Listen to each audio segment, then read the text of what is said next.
Ya, ya, saya ingin sampaikan melalui pendekatan Undang-Undang Dasar atau Konstitusi bahwa hak berserikat dan berkumpul maupun mengeluarkan pendapat adalah ya basic human rights, hak dasar masyarakat sebagai manusia.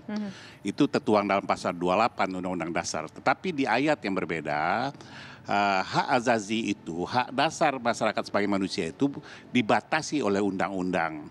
Makanya dalam organisasi masyarakat ada Undang-Undang Nomor 16 tahun 2017 yuntonya kepada Undang-Undang 17 Nomor 2013 yang menyatakan dalam pasal 8, pasal 9 sampai 14 ada persyaratan-persyaratan yang diamanahkan undang-undang untuk dipenuhi supaya berdirinya sebuah organisasi masyarakat dapat diakui oleh negara. Yang kedua, ada kewajiban untuk menaati undang-undang di pasal 59 undang-undang yang sama. Saya ingin bacakan sedikit ayat 3 dan 4 saja, bahwa ada hal-hal yang dilarang oleh untuk dilakukan oleh ormas organisasi masyarakat, terutama ayat 3 dari pasal 59 Undang-Undang 17 2013 itu. Pertama, melakukan tindakan permusuhan terhadap suku, agama, dan ras atau golongan. Kedua, melakukan penyalahgunaan, penistaan atau penodaan terhadap agama yang dianut Indonesia. Di sini melakukan tindakan kekerasan, mengganggu ketentraman dan ketertiban umum, dan merusak fasilitas umum dan fasilitas sosial.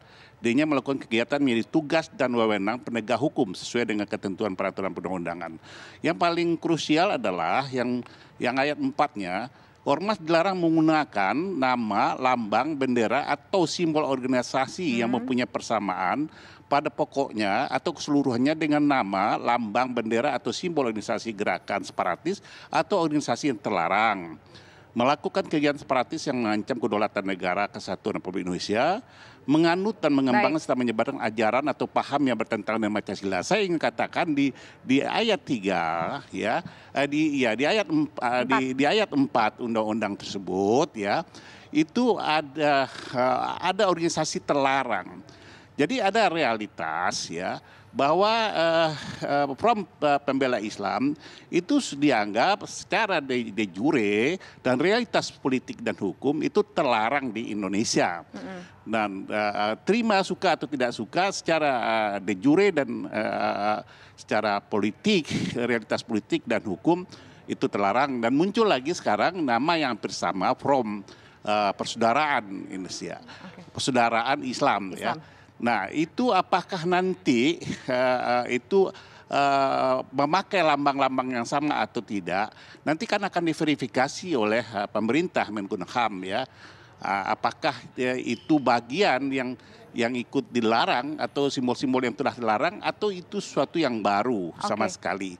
Kalau dia dianggap itu sesuatu yang baru, bukan lagi tidak berkaitan dalam lambang-lambang, simbol dan yang lain yang berkaitan dengan organisasi terlarang, saya pikir ya negara tentu akan memfasilitasi, akan mengizinkan.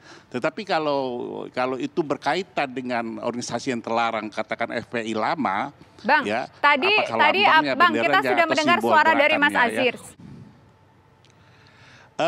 Biar pemerintah, institusi pemerintah yang menginvestigasi, memverifikasi, dan tentu akan ditanya kepada pengurus barunya, ya. Dan pemerintah yang akan menilai apakah itu berkaitan atau sesuatu yang telah dilarang atau berdiri sendiri. Saya nggak bisa simpulkan itu karena belum ada verifikasi, belum ada statement dari pemerintah secara sah. Ya, saya ingin tanya. Ya, akan eksis nggak? Hak azazi itu tidak absolut. Undang-undang pasal 28 Undang-Undang Dasar huruf G kalau saya nggak salah ya. Itu hak azazi itu dibatasi oleh undang-undang. Nah, kita bicara soal ormas tentu ada undang-undang ormas yang membatasi. Kedua, dalam kalau mau didaftarkan atau tidak itu emang haknya ormas itu sendiri. Tapi kalau dia tidak terdaftar tentu dia tidak bisa bekerja sama dengan pemerintah. Konsekuensinya seperti itu aja. Tetapi di pasal 59 itu ada larang-larangan yang tidak boleh dilakukan oleh ormas baik terdaftar atau tidak terdaftar. Ya itu jelas ya aturan main yang perlu harus diwaspadai. Kita kan berharap itu hak-hak asasi manusia itu tidak terampas ya oleh kesewenang-wenangan. Tetapi undang-undang sebagai suatu aturan main ya, itu juga tidak boleh terlanggar ya. Untuk itu sebenarnya negara ini sederhana aja yang diinginkan. Negara ini ingin guyup, ingin rukun di tengah-tengah perbedaan, tapi kita tetaplah memelihara kerukunan ya, keguyupan. Jadi itu yang dilihat orang ya, bagaimana kita membangun sesuatu yang baru dengan cara yang baru, terciptanya kerukunan dan keguyupan gitu. Saya setuju, oke lah kita melupakan masa lalu ya, kita melupakan masa lalu, tetapi bagaimanapun substansi dari apa yang kita bikin itu harus membawa sesuatu yang baru juga ya, sehingga ada perbaikan-perbaikan, ada perubahan-perubahan yang bisa menjadi evaluasi dan bisa menjadi penilaian masyarakat yang menimbulkan respect dan empati gitu ya. Oke, baik. Itu aja yang saya ingatkan sekarang semua saya ingin kita ke ya. Mas